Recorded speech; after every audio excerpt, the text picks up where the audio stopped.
Hi, I'm Dr. Pompa. You know, I've done a lot of YouTube videos on thyroid and even weight loss resistance, and the thyroid videos have gotten so much attention. I really wanted to shoot a really concise, short video about the concept of why your blood work could look normal and you still not feel well. I really want you to understand this information, so I wanted to make it as concise as I possibly could. Look, the bottom line is it takes 10, 20, even 30 years before your blood work can go off, you know, and all of a sudden look abnormal. You went to your doctor for most of those years saying, I don't feel well, my energy's low, my body temperature's low, or I have sudden weight gain, or constipation, hot flashes. Actually, most of those symptoms we don't even attribute to the thyroid, but most of these symptoms, even infertility, is the thyroid. Look, it's estimated that 90% of America has a thyroid condition, and most go undiagnosed. So the key is getting people to understand that if you have some of those symptoms I just mentioned, yes, it can be your thyroid, despite what your blood work looks like. You don't have time to wait 30 years of feeling well. Look, even when your blood work finally goes bad and it looks abnormal to the doctor, it's taken that long to get there. But what does he do? He gives you thyroid replacement hormone. In 9 times out of 10, your blood work goes normal.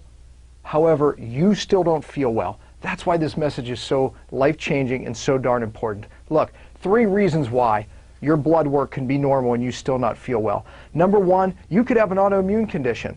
An autoimmune condition simply means that your body's own immune system is attacking its thyroid.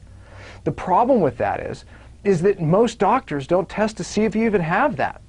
And when they finally do, when your blood work goes bad and they give you the T4 replacement hormone, well, the problem is that your blood work looks normal, yet you still don't feel well. Look, if you have autoimmune condition, T4 replacement hormone does very little to do anything for your symptoms. So it's really important to know if you have an autoimmune condition. You know why your doctor hasn't checked you for that? Because that's probably what you're thinking right now. Well, why isn't my doctor checked if I have autoimmune? And by the way, the condition most common is called Hashimoto's. Well, he doesn't check because his treatment is the same. Well, I can tell you that his treatment should not be the same. Matter of fact, when I help these conditions, I do it completely different, whether you have autoimmune or whether you don't. Okay, the second reason is that your T4 may not be converting to the active thyroid hormone called T3.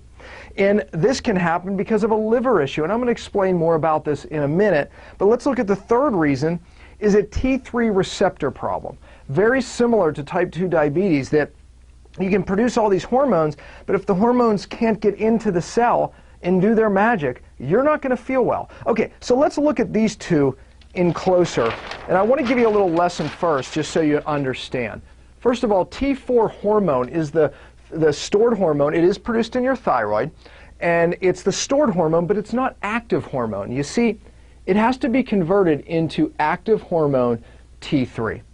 Now, that presents the first problem. See, because if this conversion is not taking place, then you're not going to feel well, but your blood work could look normal because your brain senses the normal T4 level and it shuts down the production.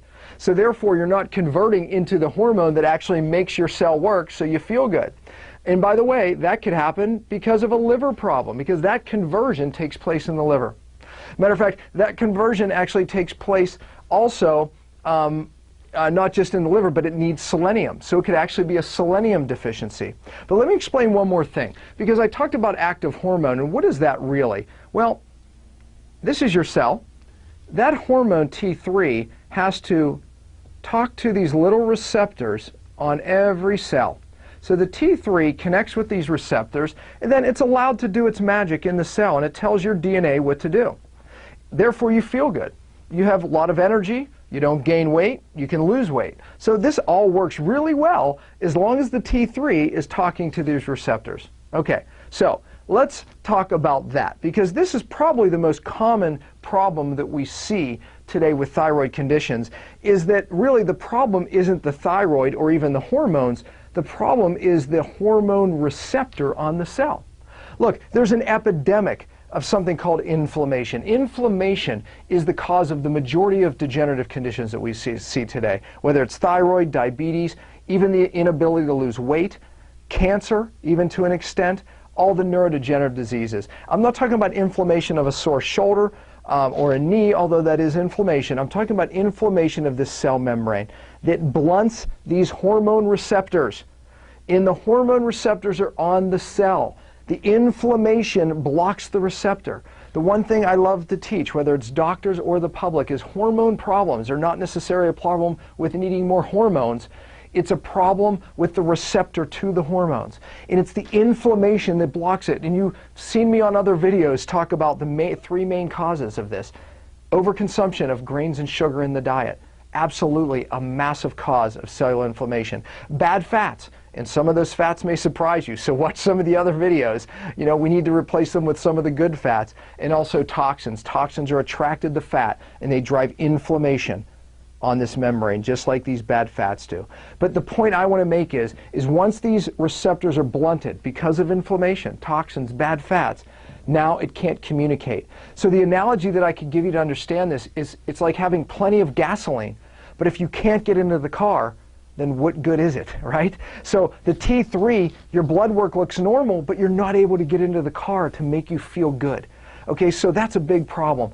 You know, stress is something that we're all very familiar with. And let me show you how stress really causes both of these problems. It affects the conversion to T3 and the receptor problem.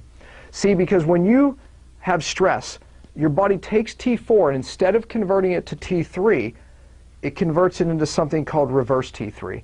It's exactly what it sounds like. It's the mirror image of T3. Now, this is a normal process.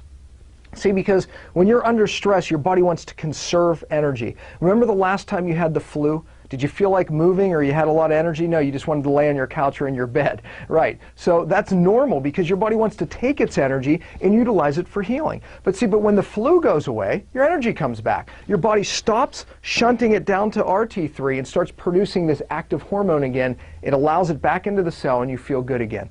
Well, you know, let me show you what RT3 actually does. RT3's job is very similar to T3. So it combines, it attaches to these receptors. And RT3 blocks the T3.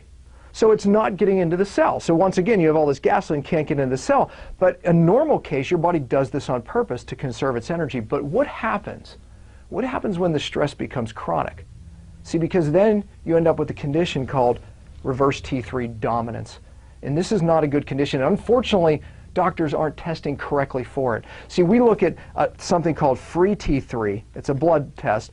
And we divide it by RT3. And that gives us a number that can tell if you're in RT3 or reverse T3 dominance.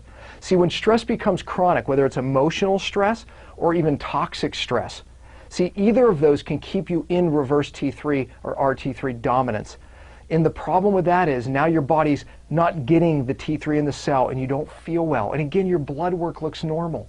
So yeah, your adrenal glands could be a part of this. You know, even your digestion can be a part of why your body is in an autoimmune state because of these proteins are leaking across the gut, leaky gut.